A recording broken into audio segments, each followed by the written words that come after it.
Aujourd'hui, pourquoi la RCA ne peut pas retrouver sa place au niveau international, au niveau national? Et je vais tenter très rapidement de répondre à mettre au conseil autour. Vous m'avez dit en 1974, moi j'ai gagné en tant qu'acteur. J'étais joueur. Mais quand j'étais joueur, comme les Sony, comme les Bicini, nous étions encore des étudiants. Nous, avant de commencer à jouer au sport, au basketball, on a commencé poussin, minime, cadet, junior. Les écoles, vous en parlez, on a gravi. Pour arriver en équipe nationale, il y avait une équipe nationale A, B, C et D. On commençait le B, C, D pour être à l'équipe A. Le président Feu Péouin avait mis en place une politique de détection. Cette équipe, nous sommes allés à Berbelati, ailleurs, on a ramassé le colonel Goïd, qui était à Bois, Biceni, Maï, Bokomandi, qui était à Berbelati, et d'autres dans les autres provinces. Cela veut dire que c'est une conception de celui qui est en charge de cela. On a fait le regroupement, et puis au final, qu'est-ce qu'on a fait? Ça avait une équipe nationale, mais centrafricaine, sans aller prendre des joueurs à l'extérieur. Mais pour que nous gagnions cela, il y avait des clubs qui étaient très bien structurés parce que l'équipe nationale est une émanation des clubs. Ces clubs phares étaient le Île Trésor, la SOPT, Harlem, le reste un peu plus tard. On va aller dans le temps. Il ne faut pas que la passion nous fasse détourner. Il y a une étape ici et aujourd'hui, c'est le moment de mieux comprendre la vérité sur le sport et surtout sur le basket centrafricain. À cette époque-là, les équipes phares étaient le Trésor, la FPT, Harlem, c'était les grandes équipes. L'équipe nationale de 1974 était composée de 8 joueurs de Île Trésor, plus quelques-uns. Nous avions gagné. Mais nous avons gagné parce que le président de la fédération s'était vachement impliqué. Nous étions des élèves, nous étions des étudiants, mais on a continué à jouer. Non seulement on jouait au basket, mais il s'occupait de notre scolarité. Il s'occupait de notre devenir. Vis-à-vis de nos parents, il n'y avait pas de souci. Parce que quand on ne travaillait pas bien à l'école, le feu Péouin disait que vous ne jouez pas.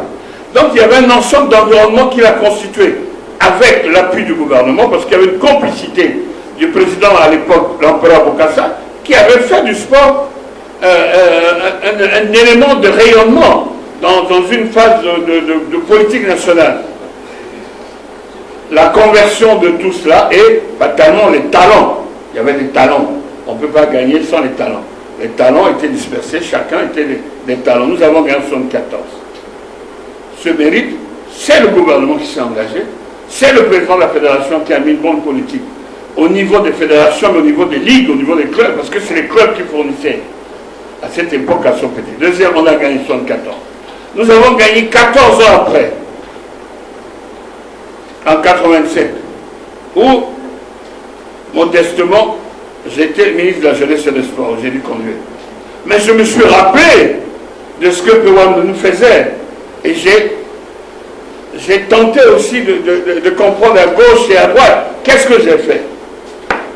Je savais que j'avais, ça je réponds à Maître Tobricom, je savais que j'avais une compétition, je suis entré au gouvernement en 81-82.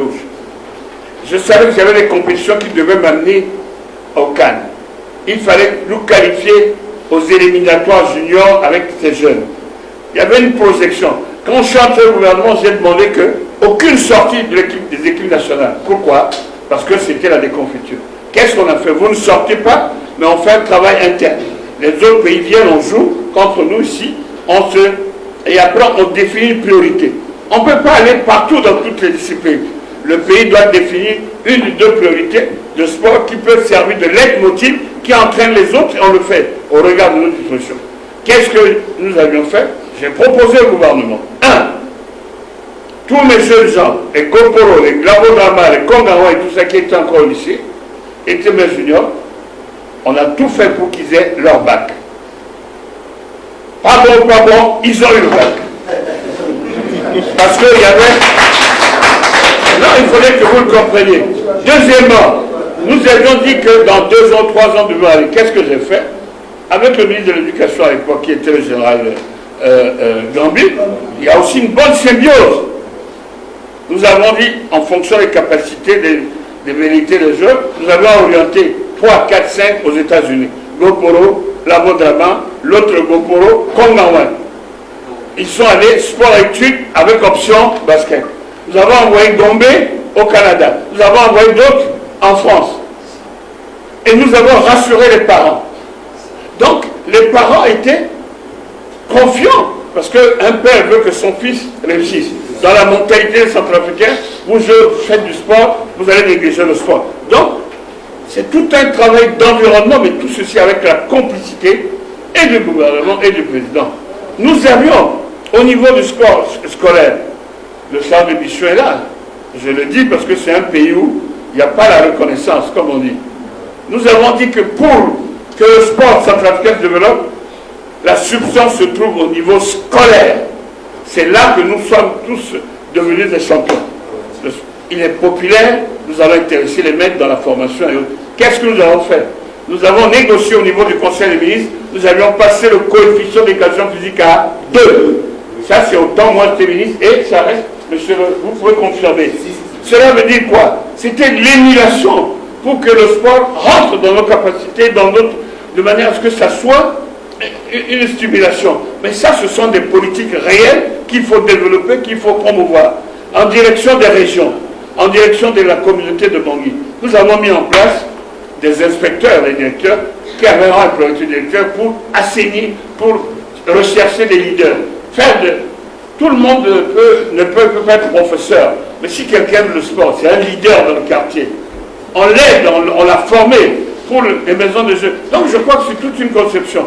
Et pour aller gagner, il fallait proposer au gouvernement. À l'époque, s'il n'y avait pas d'argent, il fallait tourner la tête. Vous savez où on est allé trouver l'argent? Les dons japonais, à l'époque, il y avait du riz et tout ça. Moi, j'étais ministre de la Jeunesse, Sport et chargé du service civique national. On a proposé au gouvernement de prendre un quota. Ce quota, on l'a vendu. Le prix du riz au marché était de 12 000. Le gouvernement, par le fait, nous a donné, on l'a cassé en deux. On l'a vendu à 4 500. On a fait de la promotion. Les Centrafricains pouvaient manger du riz, parce que c'est une denrée d'élite. Et le surplus, nous avions fait notre campagne et nous sommes allés gagner. Mais pour gagner, nous avions besoin de la coopération. La France était à mes côtés, parce qu'on les a rencontrés. La France m'a permis d'avoir un stage à Clichy. Pendant 1 mois, les enfants se sont regroupés. Nous sommes allés négocier pour les Labo-Drama qui étaient des professionnels en Espagne. Moi, je suis allé pendant 1 mois faire le tour, j'ai ramassé mes joueurs. J'ai payé les cautions, j'ai payé les assurances, je les ai amenés. Dans leur tête, je leur ai dit, pensez qu'au basket, pas de souci. Et les résultats, nous avions gagné. Mais c'est toute une projection. Donc, il y a la volonté, il y a l'organisation, et puis il y a l'environnement. Alors vous dites, s'il n'y a pas de miracle, les gens africains veulent